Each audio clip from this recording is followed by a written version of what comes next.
Dear students, historiography की श्रृंखला में आज का हमारा विषय है प्राचीन भारत में इतिहास लेखन, history writing of the history in the ancient India.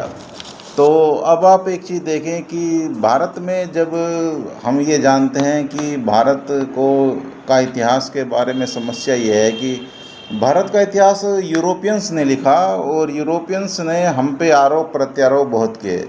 Europeans ने ये बताया कि हम इतिहास लिखना नहीं जानते थे और हमारा हिस्टोरिकल सेंस ऐसा नहीं है कि जैसा एक प्रोफेशनल हिस्टोरियंस का प्राचीन काल में होता था। उन्होंने नाम गिनाए, हेरोडोटस और थ्यूसिडाइडिस और क्या नाम है, प्लिनी और स्ट्रैबो, इनके सबके नाम गिनाए और कहा कि भारत में शुद्ध इतिहास नहीं लिखा गया। तो मैं माय डियर स्टूडेंट्स इतना ही कहना चाहूँगा कि भारत में इतिहास लिखने की परंपरा शुरू से ही है, लेकिन हमारा जो हिस्टोरिकल सेंस था वो थोड़ा सा यूरोपियन से अलग था। हमारा जो हिस्टोरिकल सेंस है वो मोरल टीचिंग्स का है। मतलब हम इतिहास इसलिए लिखते हैं कि उससे मोक्ष, निर्वाण, साल्वेशन और ये प्राप्त हो और एक तरह से उसमें शिक्षा मिले और एक तरह से ये मान लीजिए कि वो मानव की मुक्ति का मार्ग प्रशस्त करता हो, हम ऐसा इतिहास लिखें। तो अगर ऐसे देखें तो हमारा सारा जो लिटरेचर है इनडायरेक्ट हिस्ट्री राइटिंग है। दूसरी हमारी एक ऋषियों की परंपरा ये रही है कि हम लोग, हमारे साहित्य में ये कहा गया है कि आप उसका बखान ना करें अपनी विद्वता का, तो आप, हमारे यहाँ अप्रत्यक्ष और अलंकारिक भाषा में लिखने की परंपरा सबसे ज़्यादा रही है। तो इसमें मैं इतना कहना चाहूँगा कि जैसे आप देखें कि कुछ किताबों पे हमारे यहाँ नाम नहीं मिलते, ना कोटिल अर्थशास्त्र पे नाम मिलते हैं और ना बहुत सारे उपनिषदों पे नाम मिलते हैं किसने लिखी, ना बहुत सारे इवन ये भी है कि वेदों के मंत्रों पे भी सबके नाम नहीं है, कुछ के हैं। तो अब ये जो चीज़ें हैं ये बाद तक चली, तो हमारे यहाँ एक तरह से विद्वता को छुपा कर रखा गया और ज्ञान को बढ़ा कर दिखाया गया। उल्टा है, जबकि विदेशों में ज्ञान को भी बढ़ा कर दिखाया गया और उसके लिखने वालों को भी बढ़ा चढ़ा कर दिखाया गया। तो मैं ये कहना चाहूँगा कि इतिहास का जो हमारा सेंस है वो एक तरह से धर्म, अर्थ, काम, मोक्ष, इन सब चीज़ों को कवर करते हुए लिखना, साहित्य लिखना है। और महाभारत में भी ये कहा गया है कि धर्म, अर्थ, काम, मोक्ष के अलावा जो चीज़ इस दुनिया में है वो इस ग्रंथ में है और जो इस ग्रंथ में नहीं है वो कहीं एग्जिस्ट ही नहीं करती। इतना बड़ा चैलेंज महर्षि वेदव्यास करते हैं महाभारत में। देखिए कि जो इसमें नहीं है इसका मतलब उसका अस्तित्व नहीं है। अगर आप ध्यान से देखें तो कितनी हमारा ज्ञान विशाल है कि रामायण और महाभारत के दो एपिक ही उठा लें तो इनमें दुनिया भर का ज्ञान भरा पड़ा है। उस टाइम की अर्थव्यवस्था, उस टाइम की नारी की अवस्था क्या है, उस टाइम का समाज कैसा है, उस टाइम की युद्ध प्रणाली क्या है, उस टाइम का एक तरह से राजा राजनीति क्या है। और ये सब हमारे साथ समस्या ये है प्राचीन भारत में कि डायरेक्ट हिस्ट्री राइटिंग नहीं है, इनडायरेक्ट हिस्ट्री राइटिंग है।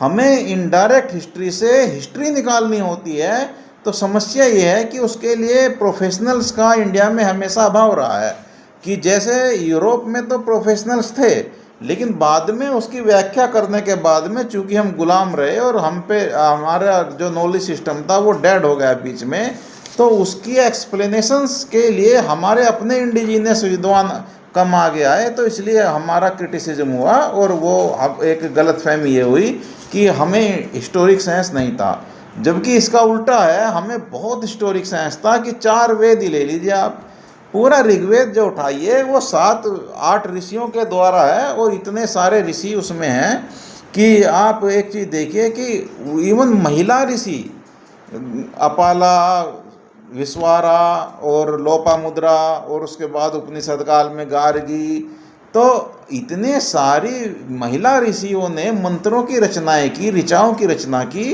उनके नाम मिलते हैं। तो किसी भी दुनिया के, देखे मैं स्टूडेंट्स बता रहा हूँ कि दुनिया का कोई भी धर्म हो उसके जो धार्मिक प्राचीन ग्रंथ हैं किसी में भी महिलाओं ने कंपोज नहीं किया।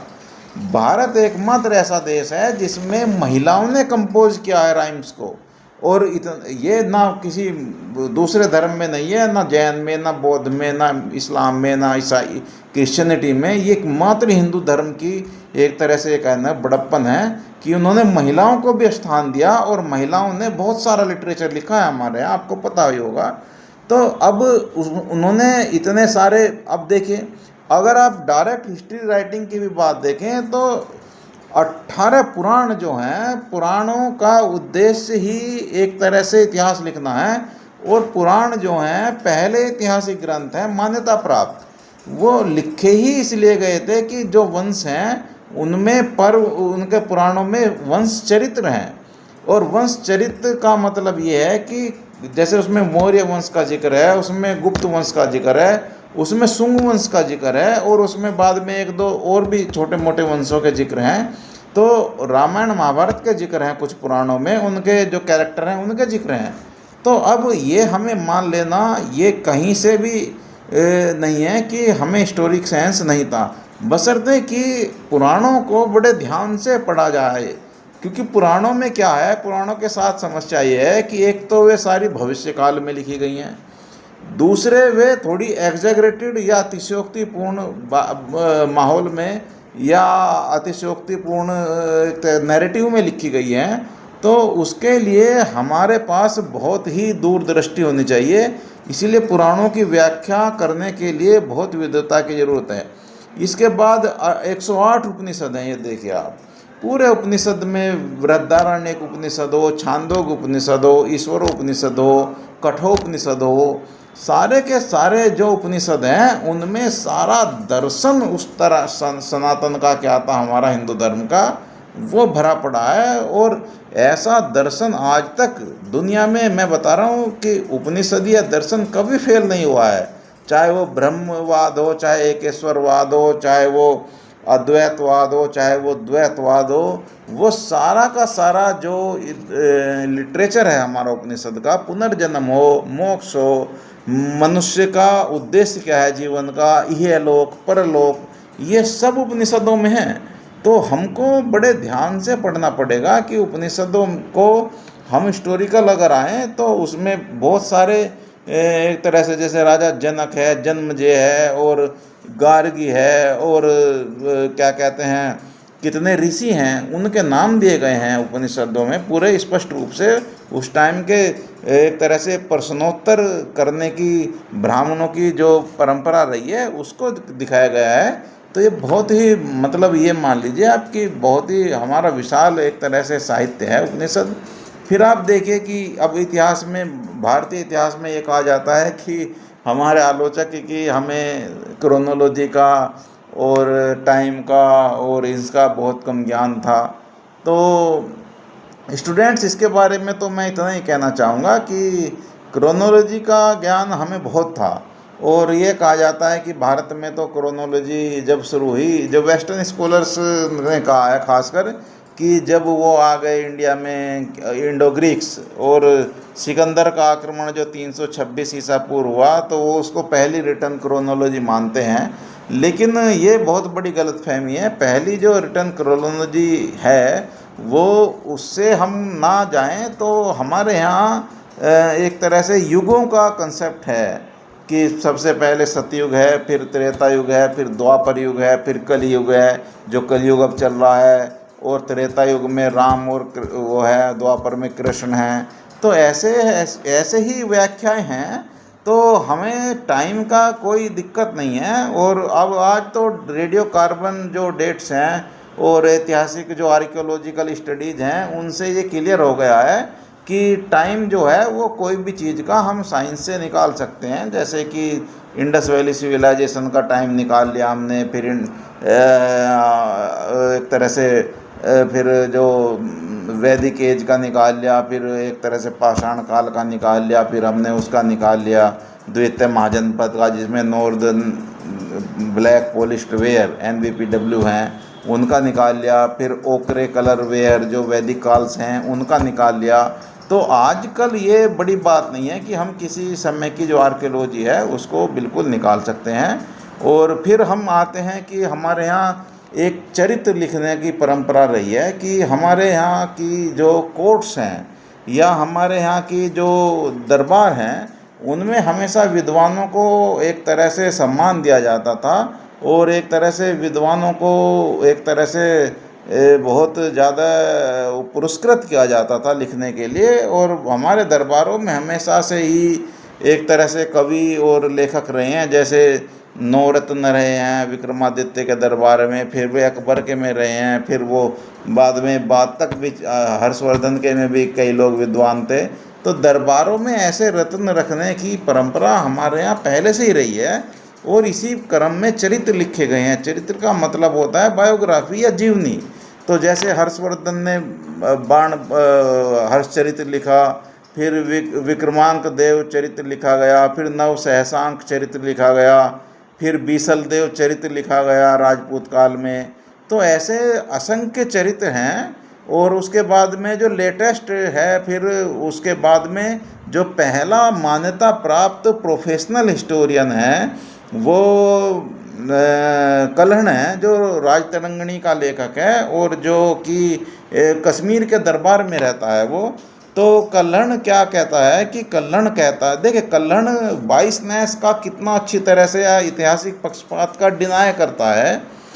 वो कहता है कि सच्चा इतिहासकार वो है कि जो राग द्वेष से विरत होकर इतिहास लिखे और इतिहास के लिए अभिलेख और वास्तविक प्रमाण जुटाए। तो इतनी बड़ी बात कहता है वो। और वो कहता है कि हमारे यहाँ जो इतिहास लिखने की जो परंपरा है वो तथ्यों के आधार पर शुरू हो है।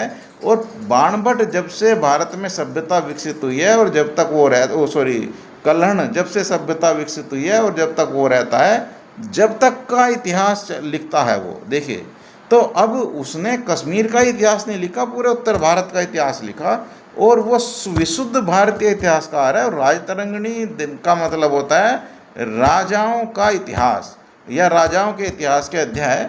तो अब ये इतना बड़ा ग्रंथ है कि उस पर बहुत काम हुआ है और यूरोप की तर्ज पर लिखा गया एक तरह से ग्रंथ है ये।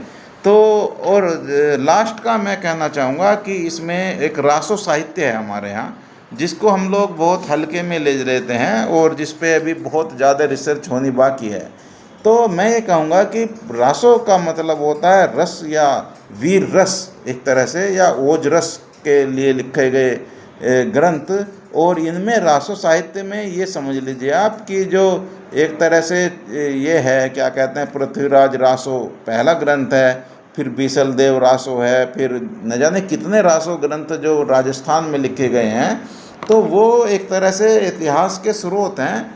लेकिन हमें रासो साहित्य के बारे में भी वही बात है जो पुराणों के बारे में है कि हमें इस साहित्य को बड़े ध्यान से पढ़ना होगा, क्योंकि ये एक तरह से जितना भी साहित्य है ये थोड़ा सा एग्जैगरेटेड या ओवर एग्जैगरेटेड या अलंकारिक फॉर्म में लिखा गया है और उससे हमें इतिहास निकालना होता है।